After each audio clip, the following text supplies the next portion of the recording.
علی بھائی اگلا سوال ہے، سورۃ البقرہ میں اللہ تعالیٰ نے مولا کا لفظ استعمال کیا ہے اور صحیح مسلم میں بھی آیا ہے کہ اللہ کے علاوہ کوئی مولا نہیں، تو پھر سنی اور شیعہ دونوں کے علماء حضرت سیدنا علی کو مولا کیوں کہتے ہیں؟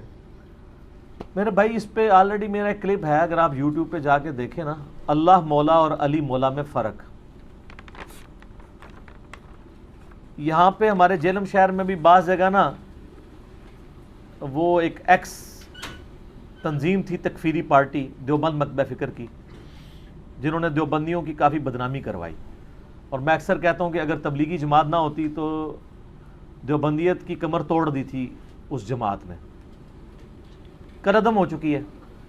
انہوں نے مختلف جو سرکاری بورڈ تھے نا، ہاسپٹل کا بورڈ ہو گیا، تھانوں کے بورڈ لگے ہوتے ہیں روڈ کے کنارے، ان کے اوپر بھی اللہ مولا رات کے وقت نہ آ کے نہ پینٹ پھیر دیا، ہوتا ہے نا وہ سانچا رکھ کے اوپر پینٹ مارا تو اللہ مولا لکھا گیا۔ پہلی تو بات یہ ہے کہ یہ بالکل حرام ہے کہ آپ کسی کی اجازت کے بغیر اس کی دیوار کے اوپر کوئی اس طرح کا کلمہ جا کے لکھتے ہیں، چاہے کلمہ اسلام بھی لکھیں، یہ حقوق العباد کا مسئلہ ہے۔ اور پھر سرکاری جو تنصیبات ہیں وہ سنی شیعہ تو نہیں ہوتی، تھانہ سنی اور شیعہ نہیں ہوتا، جیسے میں نے کہا درود سنی اور شیعہ نہیں ہوتا، اور سید بھی سنی اور شیعہ نہیں ہوتا، تو تھانے سنی شیعہ تو نہیں ہوتے، ہاسپٹل سنی شیعہ تو نہیں ہوتے، وہاں پہ جا کے ان کے بورڈز کے اوپر یہ لکھنا، تو یہ مطلب آپ عجیب و غریب کام کر رہے ہیں۔ پھر وہ آ کے شیعہ پھر وہ آ کے علی مولا لکھ جاتے تھے، ٹھیک ہے، اللہ مولا اور ہے، علی مولا اور چیز ہے، یہ دونوں الگ چیزیں ہیں۔ مولا کا لفظ عربی زبان کے اندر اللہ کے لیے بھی استعمال ہوا ہے، نبی صلی اللہ علیہ وآلہ وسلم کے لیے بھی استعمال ہوا ہے، اہل بیت کے لیے بھی استعمال ہوا ہے، صحابہ کے لیے بھی استعمال ہوا ہے، فرشتوں کے لیے بھی استعمال ہوا ہے، لیکن یہ اپنے کانٹیکسٹ میں بتائے گا کہ یہاں پر مولا کا معنی کیا ہے۔ جس طرح سورۃ البقرہ میں انت مولانا فانصرنا علی القوم الکافرین، تو ظاہر ہے یہاں سے تو مولا سے مراد مشکل کشا ہے، وہ تو صرف اللہ ہے، ایاک نعبد و ایاک نستعین، توحید پہ کوئی کمپرومائز نہیں ہے۔ سورۃ النمل کی آیت نمبر 62 ہے نا، امن یجیب المضطر اذا دعاہ، بھلا بتاؤ تو کون ہے جو مصیبت اور پریشانی میں گھرے ہوئے شخص کی فریاد کو سنتا ہے، وَيَكْشِفُ السُّوءَ، اور تم سے برائی کو تکلیف کو دور کرتا ہے، وَيَجْعَلُكُمْ خُلَفَاءَ الْأَرْضِ، اور تمہیں زمین پہ اگلوں کا خلیفہ کرتا ہے، یعنی تمہارے باپ دادا کے بعد تمہارے مرنے کے بعد تمہاری اولاد کو۔ اِلَٰهٌ مَّعَ اللَّهِ، کیا اللہ کے ساتھ بھی کوئی اور الہ ہے جو تمہاری تکلیف دور کرے؟ قلیلا ما تذکرون، بہت کم لوگ ہی نصیحت حاصل کرتے ہیں۔ تو اللہ نے قرآن میں واضح فرما دیا کہ اللہ کے سوا جس شخص کے بارے میں تمہارا یہ عقیدہ ہے وہ تمہاری مصیبت و پریشانی دور کرے گا، تو گویا اسے تم خدا مان رہے ہو۔ اس کو میں نے بڑی آسان مثال سے سمجھایا کہ بارش کون برساتا ہے؟ اللہ۔ ڈیوٹی کس کی ہے؟ فرشتوں کی۔ تو بارش فرشتوں سے مانگیں گے یا اللہ سے؟ فرشتوں سے مانگیں گے تو مشرک ہو جائیں گے، اللہ سے مانگیں گے، وہ اللہ کی مرضی، فرشتے بھیجے، جنات بھیجے، کوئی بزرگ بھیجے، ہوا بھیجے، بزرگوں کو، انبیاء کو، جنات کو، فرشتوں کو، صحابہ کو، اہل بیت کو پکار نہیں سکتے مدد کے لیے۔ ایاک نعبد و ایاک نستعین، ظاہری امداد ضرور کریں، وتعاونوا علی البر والتقوی ولا تعاونوا علی الاثم والعدوان، نیکی پرہیزگاری کے کاموں میں ایک دوسرے کی مدد کرو، برائی میں نہ کرو۔ میں آپ سے کہتا ہوں مجھے پانی پلا دیں، بالکل ٹھیک ہے، لیکن آپ بغداد میں دفن ہے قبر کے اندر، میں کہتا ہوں پانی پلا دیں، ایاک نستعین کی وائلیشن ہو جائے گی، کیونکہ آپ دعا کے لیے پکار رہے ہیں، وہ اللہ کی خصوصیت ہے۔ یہ ہے اللہ مولا، تو یہ تو بہت سینسٹیو ایشو ہے۔ یہ مولا کوئی بھی نہیں ہے جو اللہ مولا ہے، مددگار، مشکل کشا، حاجت روا۔ ایک مولا کا معنی ہے دلی محبوب، جس سے آپ اعلیٰ درجے کی محبت کرتے ہیں، تو وہ تو پھر سارے ہی ہیں۔ ٹاپ آف دا لسٹ نبی صلی اللہ علیہ وآلہ وسلم، اسی لیے ہم درود شریف کیا کہتے ہیں؟ اللہم صلی علی سیدنا و مولانا محمد، اے اللہ ہمارے آقا اور ہمارے مولا پر درود بھیج. حتیٰ کہ قرآن حکیم میں اللہ تعالیٰ نے سورہ التحریم کی آیت نمبر 4 میں آپ دیکھیں کہ نبی صلی اللہ علیہ وآلہ وسلم کو تسلی دیتے ہوئے کیا ارشاد فرمایا ہے. اللہ تعالیٰ فرماتا ہے کہ فَإِنَّ اللَّهَ هُوَ مَوْلَاهُ، نبی علیہ السلام کا تو مولا ہیں اللہ، و جبریل اور جبریل، و صالح المؤمنین اور سارے صحابہ بھی، والملائکۃ بعد ذلک ظہیر، اور فرشتے بھی اس کے بعد ان کے مددگار ہیں. یہاں پہ مولا مددگار کے معنوں میں آیا ہے، لیکن کون سی مدد؟ جو اللہ کی اذن سے، اس کی اجازت سے آتی ہے. اور وہ کیا؟ اللہ نے فرمایا کہ نبی علیہ السلام کو اللہ نے جانسار صحابہ دیے ہیں، تو وہ جو صحابہ مددگار ہیں وہ اللہ کی وجہ سے. لیکن یہ نہیں ہوا کہ کوئی صحابی فوت ہو گیا تو حضور اسے مدد کے لیے پکار رہے ہوں کہ غزوہ احد میں حضرت حمزہ شہید ہوئے ہیں تو آپ خندق میں کہہ رہے ہو المدد یا حمزہ، یا خیبر میں پکار رہے ہو. خیبر میں اسی کو بلایا جو سامنے موجود تھا، مولا علی. مرے ہوں کو نہیں پکارنا. اس طرح کی مدد تو آپ کریں گے، وہ ظاہری اسباب میں آتی ہے. فرشتے، قرآن حکیم میں آیا کہ اللہ کی طرف سے غزوہ احد اور بدر میں سورۃ الانفال میں آتا ہے مدد کے لیے اترے. لیکن کبھی حضور نے کہا ہے المدد یا جبرائیل، المدد یا میکائیل، نہیں، اللہ کو پکارا. اللہ نے پھر ڈیوٹی لگائی تو جبرائیل بھی مولا نبی علیہ السلام کے، صحابہ کو آپ نے آپ کی ہاتھ مضبوط کیے، صحابہ بھی مولا مددگار بھی، لیکن ظاہری اسباب میں. فرشتے بھی. تو قرآن میں لکھا ہے مولا زیادہ ہو سکتے ہیں. وہ جو مسلم شریف سے حدیث پیش کرتے ہیں نا کہ نبی علیہ السلام نے کہا کہ کسی کو سید اور مولا نہ کہو، اس حدیث کو پورا پڑھیں، وہ اللہ کے کانٹیکسٹ میں کہا ہے. انہی حدیث میں اجازت ہے کہ اگر وہ اللہ والا کنسیپٹ نہ ہو تو آپ کہہ سکتے ہیں. تیسرا مولا کا معنی ہے ایسے غلام کے لیے بھی مولا کا لفظ استعمال کیا جاتا تھا جس کو اس کا آقا آزاد کرتے ہیں. جیسے حضرت سفینہ کو کیا کہا جاتا ہے؟ مولا رسول اللہ صلی اللہ علیہ وآلہ وسلم. حضرت ثوبان مولا رسول اللہ صلی اللہ علیہ وآلہ وسلم. حضرت زید ابن حارثہ مولا رسول اللہ صلی اللہ علیہ وآلہ وسلم. یعنی یہ اتنے محبوب تھے نبی علیہ السلام کو کہ آپ نے ان کو آزاد کر دیا غلام کو. وہ کہتے ہیں نہیں، مولا علی والی حدیثیں علی بیان کرتا ہے، باقی صحابہ کو بھی مولا کہا ہے، حضرت زید کو. اور وہ والا مولا نہیں کہا ہوا کہ من کنت مولا ہوں فہذا علی مولا ہوں. وہ میں نہ تے ہوں آنا ہے، وہ عزم کرنا ہے. میں آستہ تھا تو عزم کرا رہے ہیں، سارے معنی بتاؤں گا. وہ جس طرح وہ میاں محمد بخش صاحب کا وہ شعر ہے نا، جس محمد لوکی کلمہ پڑھ دے وہ محمد اور، کیونکہ انہوں نے اپنے شاعری میں نا اپنا نام رکھا ہوا تھا محمد. تو جب وہ شعر آتا تھا تو ادھر بھی کئی لوگ سیف الملوک سن رہے ہوتے ہیں تو محمد آتا ہے تو وہ انگوٹھے بھی چوم رہے ہوتے ہیں، وہ حالانکہ محمد بخش ہے وہ محمد. پھر انہوں نے شعر بھی حالانکہ کہہ کے گئے، ان کو ابھی تک نہیں پتا چلا. تو وہ شعر میں وہ کہتے ہیں جس محمد لوکی کلمہ پڑھ دے وہ محمد اور تے میں محمد اور. تے پائی جی زید ابن جو حارثہ علی مولا اور تے مولا علی علی مولا اور. ٹھیک ہے، صرف الفاظ کے برابر ہونے سے باتیں ایک جیسی نہیں ہو جاتی. تو یہ والا مولا کا لفظ بھی استعمال ہوتا ہے. پھر ایک اور مولا ہے، اور وہ ہے پشت پناہ کے، آقا کے، سرپرست کے. یہ والا جو معنی ہے نا، یہ سب سے پہلے جس پہ فٹ ہوتا ہے نا وہ ہمارے امام اعظم محمد رسول اللہ ہے صلی اللہ علیہ وآلہ وسلم. قرآن میں ہے سورہ الاحزاب کی آیت نمبر 6 میں، النبی اولا بالمؤمنین من انفسہم وازواجہ امہاتہم. نبی علیہ السلام اولا ہیں، مومنین کی جانوں پر ان سے بڑھ کر حق رکھتے ہیں، مومنین کے سرپرست ہیں، اور نبی کی بیویاں امت کی مائیں ہیں. تو سرپرستی کے معنوں میں، آقا کے معنوں میں مولا نبی صلی اللہ علیہ وآلہ وسلم پہلے نمبر پہ. حتیٰ کہ بخاری اور مسلم میں حدیث ہے کہ ایک مقروض کا جنازہ لایا گیا تو نبی علیہ السلام فرمایا کہ میں مقروض کا جنازہ نہیں پڑھوں گا، تم پڑھ لو. پھر ایک شخص کھڑا ہوا، اس نے کہا رسول اللہ میں اس کا قرضہ ادا کروں گا. تو آپ علیہ السلام نے پھر جنازہ پڑھا دیا. اسی حدیث میں آگے آتا ہے وہ صحابی کہتے ہیں کہ جب نبی علیہ السلام کو اللہ نے مالی طور پر وسعت دی غزوہ خیبر کے بعد، اس کے بعد اگر کسی کا جنازہ آتا تھا نا تو آپ علیہ السلام یہی آیت تلاوت کرتے تھے، النبی اولا بالمؤمنین من انفسہم، اور پھر آپ کہتے تھے میں سب سے بڑھ کر سرپرست ہوں، اس مقروض کا جنازہ، اس کا جنازہ پڑھنے سے پہلے قرضہ میں اتاروں گا۔ پیچھے سرپرستوں کا کام ہے نا اتاریں ورثاء کا، تو آپ فرماتے تھے یہ جو فوت ہوا ہے اب یہ میرے بچوں کی جگہ ہے، میں مال غنیمت سے اس کا قرضہ اتاروں گا۔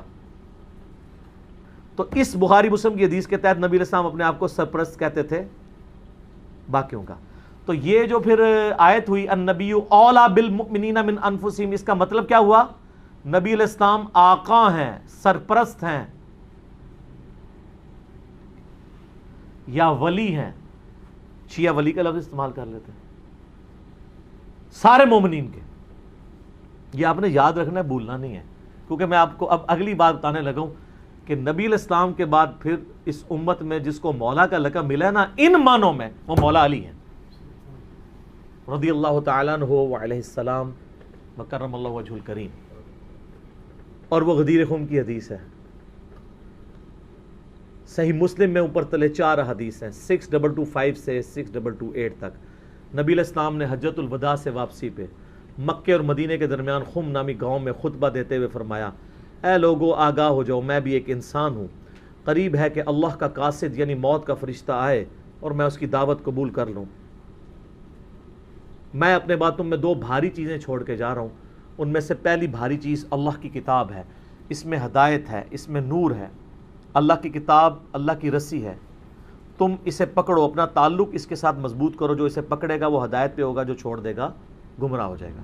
اور دوسری بھاری چیز میرے اہل بیت ہیں، میں اپنے اہل بیت کے معاملے میں تمہیں اللہ کا خوف دلاتا ہوں، میں اپنے اہل بیت کے معاملے میں تمہیں اللہ کا خوف دلاتا ہوں، میں اپنے اہل بیت کے معاملے میں تمہیں اللہ کا خوف دلاتا ہوں۔ 3 دفعہ نبی علیہ السلام نے فرمایا۔ اس لیے آپ صحیح مسلم میں حدیث 6225 سے 8 تک 4 حدیث کے اوپر باب پتہ کیا ہے؟ فضائل مولا علی، حالانکہ اس میں مولا علی کا کہیں نام ہی نہیں ہے۔ وہ اس لیے کہ مسلم شریف جب جن لوگوں نے اس کے اوپر تبویب کی، باب باندھے، امام نووی کو پتہ تھا یہ کس موقع پہ آپ علیہ السلام نے فرمایا ہے، وہاں کون تھا، وہ آپ کو ڈیٹیل حدیث پھر ملے گی جامعہ ترمذی میں، اس کا ایک حصہ ڈیٹیل پوری ملے گی سنن نسائی الکبریٰ کے اندر، المستدرک للحاکم کے اندر، مسند امام احمد میں، اور مشکات میں بھی آپ کو 3 جلد میں ملے گا کہ نبی علیہ السلام نے اس موقع پہ جب یہ فرمایا نا تو آپ علیہ السلام نے مولا علی کو بلا کے اپنے ساتھ کھڑا کر کے اپنا ہاتھ ان کے ہاتھ کے اوپر رکھ کے یوں صحابہ میں بلند کر کے کہا، من کنت مولاہ فہذا علی مولاہ۔ اور اس سے پہلے آپ علیہ السلام نے سورہ احزاب کی آیت نمبر 6 تلاوت کی، النبی اولا بالمؤمنین من انفسہم، نبی سرپرست ہیں، حق رکھتے ہیں جانوں سے بھی بڑھ کے امتیوں کے اوپر۔ کیوں؟ امتیوں کا کام ہے کہ نبی کو بچانے کے لیے اپنی جان دے دیں، اتنا حق ہے، اپنے ماں باپ اولاد سب سے بڑھ کے عزیز سمجھنا ہے، جو بخاری مسلم میں حدیث ہے، سب سے زیادہ حق رکھتے ہیں۔ یہ آیت آپ نے تلاوت کر کے کہا کہ میرے صحابہ کیا تم میرا حق ولایت یا حق سرپرستی اپنے اوپر تسلیم کرتے ہو؟ سب نے کہا بلا یا رسول اللہ۔ کیوں؟ تو آپ مجھے بتائیں، آپ تمہید تو یہ بنا رہے ہیں حق ولایت والا، سرپرستی والا، تو طارق جمیل صاحب نے جب مولا کا ترجمہ یہ کر دیا تو سارے پنجے جھاڑ کے ان کے پیچھے پڑ گئے، کہتے ہیں اپنی طرف سے کہاں ہے؟ نبی علیہ السلام کہہ رہے ہیں النبی اولا بالمؤمنین من انفسہم، نبی علیہ السلام اس کا ترجمہ کر رہے ہیں کہ میں سرپرست ہوں سارے مومنین کا۔ تو آپ نے جب یہ آیت تلاوت کی سب نے کہا بلا یا رسول اللہ، کوئی شک نہیں۔ تو آپ نے پھر فرمایا من کنت مولا ہوں، پھر جس کا سرپرست اور آقا اور مولا میں ہوں، فعلی مولا ہوں، پھر علی بھی اس کا مولا ہے۔ اور پھر آپ نے اسی حالت میں کہا اے اللہ اس سے محبت رکھ جو علی سے محبت رکھے، اور اس سے دشمنی رکھ جو علی سے دشمنی رکھے۔ اور سر اس سے بڑھ کے تو مسلم کی حدیث ہے 240، علی سے محبت نہیں رکھے گا مگر مؤمن، علی سے بغض نہیں رکھے گا مگر منافق۔ پھر جو فضائل صحابہ احمد بن حنبل کی کتاب میں جو 2 حدیثیں ہیں مولا علی سے موقوفاً کہ انہوں نے فرمایا کہ میری وجہ سے 2 فرقے گمراہ ہو جائیں گے اور 2 فرقے دوزخ میں چلے جائیں گے، ایک میری محبت میں غلوف کر کے اور ایک میری دشمنی میں۔ تو محبت میں غلوف کرنے والے تو سارے کہتے ہیں وہ رافضی ہیں، تو یہ دشمنی میں غلوف کرنے والے کون ہیں؟ خود ہیں یہ جو یہ بیان کر رہے ہوتے ہیں، اس لیے وہ چھپا جاتے ہیں۔ ٹھیک ہے جی، اللہ معافی دے آپ اور شہزاد بھائی نے جڑا سنایا سی، ہمارے ایک شہزاد بھائی ہیں نا، تو وہ ایک اہل حدیث بھائی کو نا یہ حدیث سنا رہے تھے، تو انہوں نے کہا ہاں بالکل بالکل. اچھا اس نے آگے سے سوال کر لیا کہ یہ جو دشمنی کرنے، جو محبت کرنے والے ہیں وہ تو یہ شیعہ رافضی ہیں، تو یہ جو دشمنی میں بغض رکھنے والے ہیں یہ کون ہے؟ تو انہوں نے کہا یار آپا اسی لوگ آؤں. دیکھ لیں آپ مولا علی آپ کہہ دیں تو چڑ سارے پنجے جھاڑ کے نکل لیے ہیں مولانا طارق جمیل حافظہ اللہ تعالیٰ کے خلاف. کتنی بڑی پرسنالٹی ہے، انہوں نے خیال بھی نہیں کیا. انہوں نے کہا طارق جمیل گمراہ ہو گیا، اس لیے طارق جمیل صاحب نے بھی ان پہ 4 تکبیریں پڑھ دی ہیں. ان کو بھی پتہ چل گیا کہ یہ لوگ تو یعنی سچائی کو قبول نہیں کریں گے. تو یہاں مولا کا معنی سرپرست ہے. پھر وہ کلپ چڑھائے ہوئے بڑے بڑے مفتیوں نے، وہ کہتے ہیں جی آگے الفاظ پڑھیں، آگے لکھا ہے اللہ اس سے محبت رکھ جو علی سے محبت رکھے، اس سے دشمنی رکھ جو علی سے دشمنی رکھے. تو اس کا مطلب ہے کہ یہ مولا کا معنی تھا دلی محبوب. اور پیچھے پڑھو، پیچھے ہے النبی اولا بالمؤمنین من انفسہم. سمجھ آئی؟ جیسے وہ بریلوی کہتے ہیں اگے پڑھو، اگے صراط الذین انعمت علیہم، اسی کہنا پیچھے پڑھو، پیچھے ایاک نعبد و ایاک نستعین. قبراں نو منگنے والے نہیں، اللہ کو منگنے والے. اور اس دن صراط المستقیم، سیدھا راستہ نبی الاسلام کا. تو کچھ اگوں پڑھ دینے، کچھ پیچھوں پڑھ دینے. سٹارٹ یہ حدیث سے ہوئی ہے النبی اولا بالمؤمنین من انفسہم وازواجہ امہاتہم. سر یہ جو باتیں میں کر رہا ہوں انشاءاللہ یہ میرے جب کلپ چڑھ رہے ہیں نا قیامت تک کے لیے ان کے منہ بند ہو جائیں گے جو انہوں نے کلپ چڑھائے ہوئے ہیں جی، اور مولا کا یہ معنی نہیں وہ ہے. سارے معنی میں نے بیان کر دیے. اب لوگ خود فیصلہ کریں گے کہ یہاں پہ مولا کا معنی کیا ہے. جب یہ آیت پڑھی جا رہی ہو النبی اولا بالمؤمنین من انفسہم، اور بلکہ مسند احمد میں الفاظ ہیں، ہمارے نزدیک تو وہ والا حصہ ضعیف ہے، لیکن کتنے محدثین ہیں جو اس کو صحیح سمجھتے ہیں انکلوڈنگ بریلوی دیوبندیوں کے بزرگ، کہ جب نبی اسلام نے یہ فرمایا تو سیدنا عمر نے آ کے حضرت علی کو کہا کہ آپ کو مبارک ہو، آپ تو سارے مومنین کے مولا بن گئے ہیں. تو حضرت عمر جب یہ کہہ رہے تھے کہ آپ کو مبارک ہو آپ مولا بن گئے ہیں، تو حضرت عمر کو بھی پتا تھا میں مولا ہوں. تو حضرت علی کو کہنا چاہیے تھا کہ یار مولا تو تم بھی ہو، سارے صحابہ سے محبت رکھنی چاہیے. حضرت عمر خود مولا نہیں تھے کیا؟ تھے. تو وہ علی کو کیوں کہہ رہے ہیں کہ مبارک ہو آپ تو سب کے مولا بن گئے؟ اور سر وہ یہی والے مولا بنے، النبی اولا بالمؤمنین من انفسہم وازواجہ امہاتہم.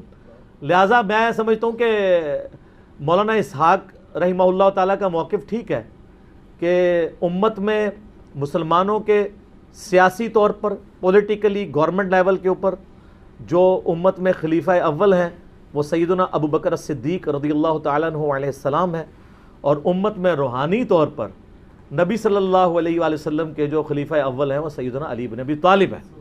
یہی وجہ ہے کہ حضرت ابو بکر ہوں، حضرت عمر ہوں، عثمان ہوں، مولا علی سے مشورے کے ساتھ چلتے تھے، ان کو اہل البیت شمار کرتے تھے. تو یہ اپروپریٹ چیز ہے. تو باقی چوتھے خلیفہ تو خیر سارے ہی مانتے ہیں، چوتھے پہ تو آ کے ویسے ہی سب کو ماننا پڑ جاتا ہے. تو علی دا پہلا نمبر بھی، علی دا چوتھا نمبر بھی، دو ہی چیز ٹھیک نے، بیک وقت چیزیں ٹھیک ہے. ٹھیک ہے. تو باقی ان معنوں میں ٹھیک نہیں ہے کہ کوئی معاذ اللہ ابو بکر عمر رضی اللہ عنہما علیہم السلام پر سب و شتم کرے یا ان کی خلافت کو غاصبانہ کہے، نعوذ باللہ. ان معنوں میں بات نہیں کر رہا. تو یہ اللہ مولا اور علی مولا میں بہت فرق ہے. ٹھیک ہو گیا. تو یہ اکثر کہتے ہیں کہ جی وہ علی مولا کہنے سے وہ جو ہے نا پھر وہ اس طرف لوگ چل پڑیں گے. تو سر وہ تو آپ اللہم صلی علی سیدنا و مولانا محمد پڑھیں گے تو وہاں تو مولا نہ ہے جو قرآن میں انت مولانا فانصرنا علی القوم الکافرین. تو آپ دروشی میں مولانا پڑھنا چھوڑ دیں گے. تو دیکھیں آپ اہل بیت کی دشمنی انسان کو کہاں تک لے جاتی ہے کہ آپ کو پھر بہت کچھ چھوڑنا پڑ جاتا ہے. تو بہتر یہ ہے کہ آپ صبح و شام تسبیحہ نکالا کریں، صرف ایک دفعہ کہہ لیا کریں کیا نہ میں وہابی نہ میں بابی، میں ہوں مسلم علمی کتابی. نہ ہم سو کالڈ وہابی ہیں، کوئی علمی بات کرے اسے وہابی کی گالی دے دیتے ہیں، اپنے زوم میں سے گالی سمجھتے ہیں. اور نہ ہم بابوں کا دفاع کرنے والے بابی ہیں، ہم علمی کتابی ہیں. تو مولا علی ہمارے مولا ہیں جی. اور انشاءاللہ ہمیں قیامت والے دن مولا علی کے ساتھ ہماری دعا ہے اللہ تعالیٰ ہمیں ان کے ساتھ محشور فرمائے، اہل بیت کے ساتھ محشور کرے. اور مولا علی کے دشمنوں کو، ان سے بغض رکھنے والوں کو آل امیہ کے ساتھ معشور کرے جن کی وہ طرفداری کر رہے ہوتے ہیں، ٹھیک ہے، تاکہ ان کو کہتے ہیں بیان نہیں. وہ ایک اہل حدیث عالم مجھے کہنے لگے کہ یار وہ کٹر ناس بھی تھے، پھر بعد میں جب وہ چینج ہوئے 60+ ایج ہے، کہتے ہیں میں نے جمعہ پڑھایا تو میرے ماموں بھی تھے جو اہل حدیث عالم تھے. یہ اہل حدیث کا حال ہے. دیوبندی بریلوی تو بیچارے بالکل ہی گئے گزرے ہوتے ہیں علمی طور پہ، پھر بھی اہل حدیث کی اپروچ پھر بھی علمی ہے، قرآن و حدیث سے شغف ہوتا ہے. تو کہتے ہیں میں نے پہلی دفعہ زندگی میں محرم کا جمعہ فضائل اہل بیت پہ پڑھایا، تو کہتے ہیں اس میں میں نے حدیث بیان کر دی کہ علی سے محبت نہیں رکھے گا مگر مؤمن، علی سے بغض نہیں رکھے گا مگر منافق. تو میرا جو ماما جو عالم تھا مجھے کہنے لگا اے حدیث کتنے لکھی ہے؟ تو میں نے کہا مسلم شریف میں. کہتا لکھی ہوئی سی تو ضروری تو نہیں سی کہ بیان بھی کیتی جاندی، کہ اگر لکھی ہوئی تھی تو ضروری تھا بیان بھی کرتے. یہ سر لٹمس ٹیسٹ ہے. کسی جو کہتا ہے نا مجھے اہل بیت سے بڑی عقیدت ہے، نہیں نہیں ہم صحابہ کا بھی احترام کرتے ہیں اہل بیت کا، آپ اس کو ایک میسج کر دیں علی سے محبت نہیں رکھے گا مگر مومن، علی سے بغض نہیں رکھے گا مگر منافق، تو آپ اس کے رسپانس سے چیک کر لیجئے گا وہ کتنی محبت کرتا ہے. لیکن یہی آپ جعلی حدیث بنا لیں کہ ابو بکر عمر عثمان سے مومن ہی محبت رکھے گا اور اس سے دشمنی منافق ہی رکھے گا، آپ کو کچھ بھی نہیں کوئی کرے گا. آپ کسی اہل حدیث کی مسجد میں یہ وائٹ بورڈ پہ حدیث لکھ کے لگا دیں علی سے محبت نہیں رکھے گا مگر مومن، علی سے بغض نہیں رکھے گا مگر منافق، تو آپ دیکھیے گا پھر شام تک وہاں پہ گڑبڑ شروع ہو جائے گی کہ کوئی شیعہ لکھ گیا. اور حضرت ابو بکر کے لیے جعلی بنا کے لکھ دیں، کوئی تکلیف ہی نہیں ہوگی. آپ کو میں بتا رہا ہوں مینٹالٹی کیسے بنائی گئی ہے. تو جب جو بیماری ہوتی ہے نا اسی کا علاج ہوتا ہے. مجھے کہتے ہیں آئے دن ہر لیکچر میں رفع الیدین کا ذکر کرتا ہے، کبھی سورہ فاتحہ کی کوئی تلاوت کر دیا کرے، کوئی اتحیات سنا دیا کرے. بھئی جس میں مصیبت پڑی ہوئی ہے اسی کا ذکر کروں گا نا. فاتحہ تو پڑھ رہے ہیں، اتحیات بھی پڑھ رہے ہیں، چھوڑا رفع الیدین ہوا ہے تو میں رفع الیدین پہ زور دوں گا نا. یہاں پہ بھی سنیوں نے جو چھوڑا ہوا ہے میں نے اسی کے اوپر ہی زور دینا ہے نا. حضرت ابو بکر عمر عثمان سے تو کوئی سنی بغض نہیں رکھتا. مسئلہ یہاں پہ ہے. وہ کہتے ہیں ہم انکاری تو نہیں حضرت علی کی شانوں کے، ہم کہتے ہیں انکاری کا مسئلہ نہیں ہے، آپ اقراری نہیں ہیں. ہم کب کہہ رہے ہیں آپ انکاری ہیں؟ جتنے شد و مت سے آپ باقیوں کے لیے اقرار کرتے ہیں مولا علی کے لیے بھی کریں، ان کے اوپر بھی کانفرنسز کروائیں. آپ تو محرم کے 4 جمعے جو ہیں شیعہ کے خلاف پڑھا جاتے ہیں، اہل بیت کے فضائل کا ذکر ہی نہیں کرتے، اور جو زیادہ ذرا بدبخت ہیں وہ فضائل یزید پہ پڑھا دیتے ہیں. تو پھر اہل بیت کی باری کب آئے گی؟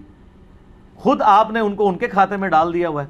خیر اللہ کا شکر ہے اب تو میں نہیں سیٹسفائی ہوں. اتنا کچھ کام یوٹیوب حفظہ اللہ تعالی اور گوگل دامت برکاتہم عالیہ اور فیس بک مدہ ذلہ اور آیت اللہ واٹس ایپ، اللہ کی نشانیوں میں سے ایک نشانی ہے سر واٹس ایپ، بہت بڑی نشانی ہے. سیکنڈز میں لاکھوں لوگوں تک آپ کا میسیج پہنچتا ہے. تو ان 4 حق 4 یار یہ جو اللہ نے دیے ہیں ہمیں، گوگل، یوٹیوب، فیس بک، واٹس ایپ، یہ اللہ نے جو ہمیں دیے ہیں نا جی، اس کے ذریعے اللہ کا شکر ہے کہ ساری گمراہیوں کا خاتمہ ہو رہا ہے الحمدللہ. ٹھیک ہو گیا.